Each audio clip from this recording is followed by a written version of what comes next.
Some people are spending the day cleaning up after the severe storms overnight. The town of Lexington and Lauderdale County was hit pretty hard.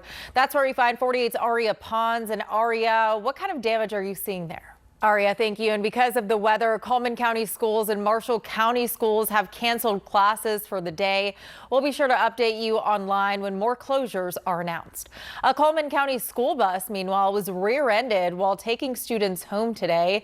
The Toyota Tundra was badly damaged. Fortunately, no one was injured. The students on board were transferred to another bus and then taken home. Now to a winter wonderland in Harvest. You can see flurries covering a backyard.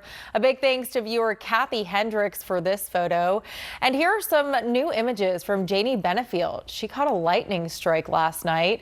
This was taken in the Green Hill area.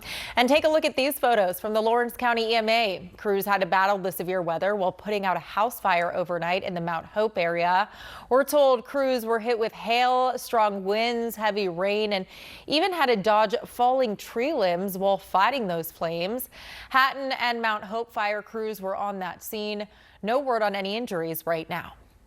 Well, all new at noon, we now know the name of the person killed in a Jackson County shooting last week. The sheriff's office says 39-year-old Jeffrey Nix died after being shot in Dutton. This happened at a home on County Road 18 Friday.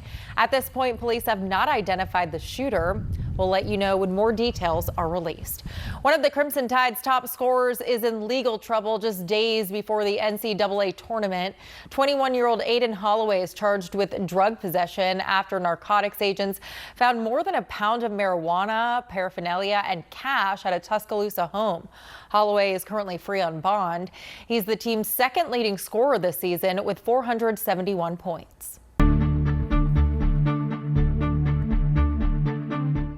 Well, 3 members of the 117th Air Refueling Wing out of Birmingham have been identified as victims of a refueling aircraft crash in Iraq. One of those victims, Major John Klinner, also called Alex, was a Trussville native and Auburn grad. His passing leaves behind a mourning family, but his community has not forgotten them.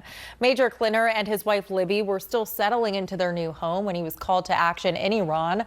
According to a GoFundMe account set up by Libby's sister, the two have a 2-year-old son and 7-month-old twins. There's been an outpouring of support, prayers, and donations to support the family. Danielle Green shares her firsthand knowledge of the sacrifices families of service members must make. Men and women serving our country, serving the community and the city means a whole lot. They're here to protect and help us out, and so to know that he's passed, and the passing, I'm sure it's going to have a mighty impact on the community as a whole and probably the state too. Now, the GoFundMe for Klinner's family has raised over $1.3 million so far. President Trump warns NATO faces a very bad future if allies do not send warships to help end the Iranian blockade of the crucial Strait of Hormuz.